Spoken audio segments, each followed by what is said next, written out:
Assalamualaikum warahmatullahi wabarakatuh. Ashabaa harka fuudhee akkam jirtu hordoftoonni keenya kabajamoo kanneen chaanal Afrikaa Samsung irratti nu hordoftan egaa nageenya keenya bakka jirtan hundattis nu qaqqabu.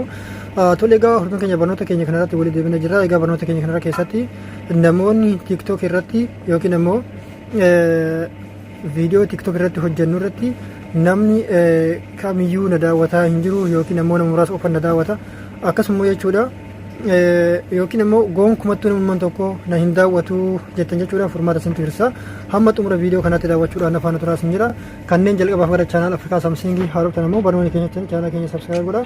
Viidiyoo keenya kan daawwatan yoo jaallattan like godha. Hiriyoottan keessaniif qooda gaaffii yaada qabdan koomenti irratti nu katabaa isin jedha. Viidiyoo yeroo isin dabarsan immoo jechuudha maal gootu viidiyoo namni irratti isin daawwataa hin jiru yookiin immoo viidiyoo view hin qabne sanatti al tokko ni cuqaaf.